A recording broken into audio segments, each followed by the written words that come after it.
लेकिन निशिकांत सर जरा ये समझाइए कि 5 दिन की अगर वॉरफेयर है तो पुतिन का जो ये स्टैंड बदल रहा है, क्या ये भी, चलिए उनके पास हम जाएंगे वापस, लेकिन राजीव सर फिर मैं आपके पास आता हूं। आप कूटनीति बेहतर समझते हैं।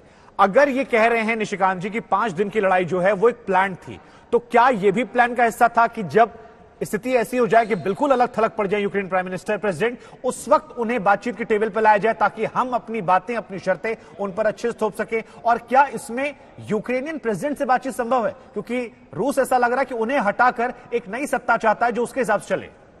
देखिए, पहले तो मैं ये क्लियर कर दूं कि मेरे को नहीं लगता कि यूक्रेनियन प्रेसिडेंट मॉस्को जाएंगे या बेलारूस जाएंगे, जैसे मॉस्को की ऑफर है, वो खुद नहीं जाएंगे और पहले कड़ी में तो सर्टनली नहीं जाएंगे।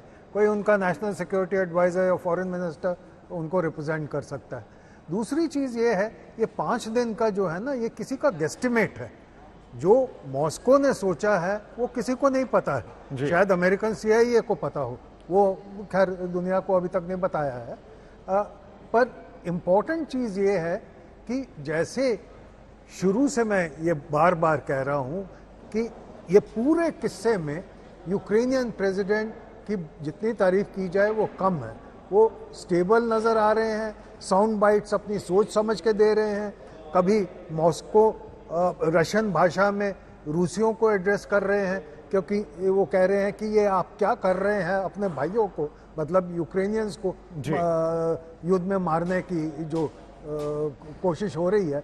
फिर वो नेटो के 27 जो मुखिया हैं, हेड हैं, उनको उन्होंने अपील की, भाई आपको सबको मैंने फ़ोन किया, किसी ने मेरी यूक्रेन को मदद करने के लिए नहीं आए। और तीसरा जो आपने इशारा किया ये बाइडन की फ़ोन कॉल का, उसमें भी रिमार्केबल चीज़ ये है कि यूक्रेनियन प्रेसिडेंट ने कहा, अंग्रेजी में मैं बोलता हूँ, I don't want a ride, I want ammunition.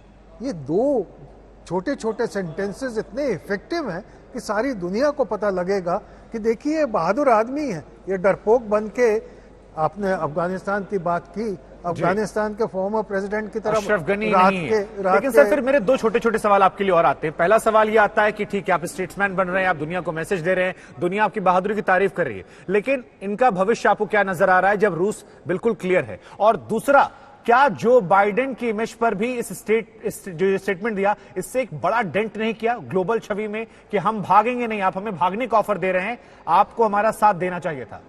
देखिए, जेलेंस्की ने तो बार बार पब्लिकली भी कह दिया है कि मैं मरने के लिए तैयार हूँ।